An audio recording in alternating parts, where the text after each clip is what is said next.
ले जी, एक फरमाइश बहुत अरसे से आ रही है लेकिन हम पूरी नहीं कर पा रहे थे और आज मैंने कहा चले अब मौका मिला है तो इसको पूरा कर दिया जाए।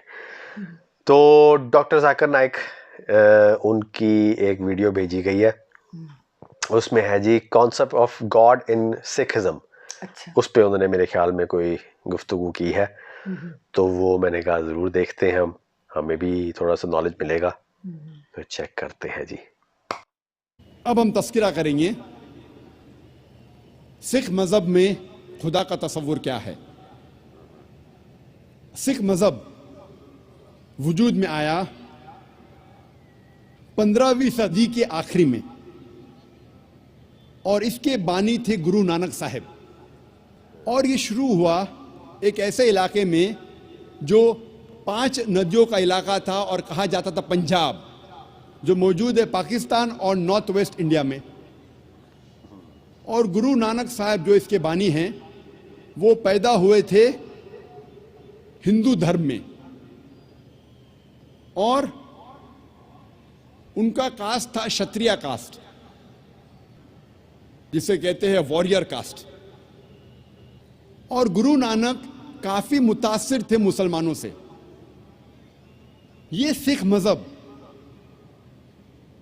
तादाद में दुनिया में 6 नंबर पे आता है और कई विद्वान कहते हैं कि ये सिखिज्म, सिख मजहब एक हिंदू मजहब की शाख है। और सिखिज्म, सिख मजहब आता है लफ्ज शिष्या से, जिसके मानी है स्टूडेंट, फॉलोअर, डिसाइपल, जिसके मानी है तालिब, जिसके मानी है मानने वाला। और ये सिख मजहब 10 गुरुओं का मजहब है। सबसे पहले गुरु जो बानी है गुरु नानक साहब और 10वें गुरु है गुरु गोबिंद साहब। और इस मजहब की किताब को कहते हैं आदि ग्रंथ या गुरु ग्रंथ साहिब। सिख मजहब 5 क की बुनियाद पे है। सबसे पहला क है केश, अनकट हेयर, बाल नहीं काटना चाहिए। दूसरा क है कंगा यानी कंगी, जिससे बाल साफ किया जा सकता है। तीसरा क है कड़ा, मेटल ब्रेसलेट, मेटल का कड़ा। चौथा का है किरपान, डैगर, चाकू, जो अपनी हिफाजत की रखना चाहिए। और 5वां क है कचा, जिसे कहते हैं लॉन्ग अंडरड्रॉ। ये 5 कच्चा नहीं तरह बोल सके, हाँ। हर सिख को इसका पालन करना चाहिए।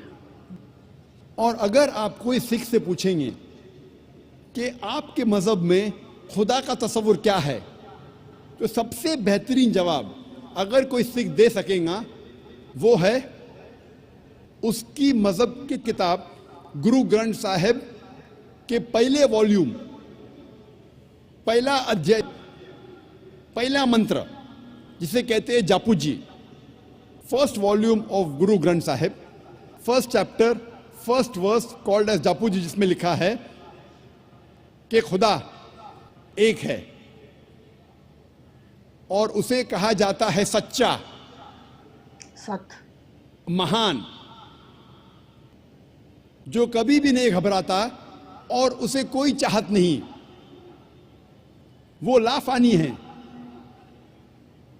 वो पैदा नहीं हुआ है, ना किसी को जन्म देता है, वो दयालु है। सिख मजहब में बुत परस्ती हराम है।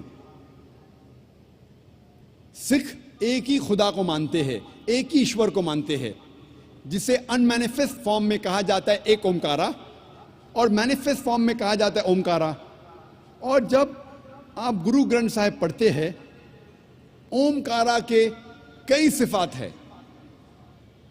इस ईश्वर को कहा जाता है अकल, माने इटर्नल, मानी लाफानी। उसे कहा जाता है करतार, मतलब क्रिएटर, मतलब खालिक। उसे कहा जाता है सत्यनामा, जिसके मानी होली नेम, जिसके मानी पाक नाम। उसे कहा जाता है परवरदिगार, मतलब चेरिशर, मतलब पालने वाला। उसे कहा जाता है साहिब, मतलब लॉर्ड, मतलब रब। उसे कहा जाता है रहीम, मतलब मर्सीफुल, मतलब रहमत वाला। उसे कहा जाता है करीम, मतलब बेनिफिशेंट, मतलब करम वाला। उसे कहा जाता है Wahe Guru, one true Lord, एक ईश्वर, एक सच्चा ईश्वर, एक सच्चा खुदा। सिख मजहब में बुत परस्ती हराम है, और सिख मजहब में अवतार वदा का भी फलसफा नहीं है कि खुदा अवतार लेते हैं इंसान बनते, ये फलसफा नहीं है। और गुरु नानक साहब वो काफी मुतासिर थे संत कबीर से, इसीलिए गुरु ग्रंथ साहिब में कई संत कबीर के दोहे हैं। और मुझे याद है जब मैं स्कूल में था तो एक मशहूर दोहा संत कबीर का था, दुख में सुमर न सब करे, सुख में करे न कोई, जो सुख में सुमर न करे तो दुख काय होए। इसके मानी कि दुख में ईश्वर खुदा की इबादत सब लोग करते हैं, लेकिन सुख में ईश्वर और खुदा की इबादत नहीं करते। जो इंसान सुख में ईश्वर और खुदा की इबादत करता है उसको दुख कभी भी नहीं होगा।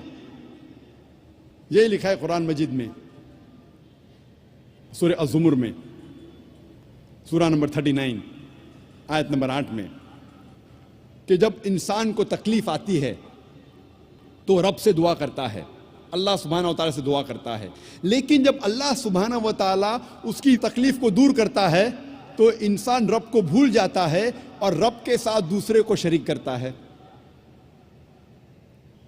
जब हम सिख मजहब की किताबों का मुताला करते हैं तो हमें पता चलता है कि सिख मजहब में भी लिखा है कि खुदा एक है, ईश्वर एक है, और सिर्फ उसकी इबादत करना चाहिए, और उस ईश्वर की, उस खुदा की कोई मूर्ति नहीं, कोई बुत नहीं, और सिर्फ उस ईश्वर की इबादत करना चाहिए। अच्छा, ये भी मेरे ख्याल में पूरा नहीं था, ये काफ़ी लंबा मेरे ख्याल में इन्होंने लेक्चर दिया हुआ है, तो उसी में से किसी ने कोई क्लिप भेजा हुआ था ये। तो चलो मेरे ख्याल में ये इसको देखना चाहिए, लेकिन यानी सिख मजहब वाले जो हैं वो भी वहदानियत पे यकीन रखते हैं और अल्लाह को एक मानते हैं, रब एक है जो कि सारी दुनिया का।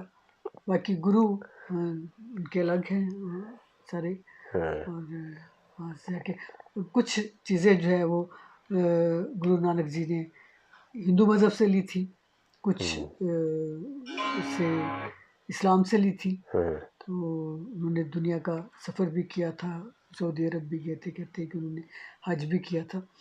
तो भगत कबीर जो थे, जिनके दोहे उसमें शामिल हैं ग्रंथ साहब में, वो हिंदू थे।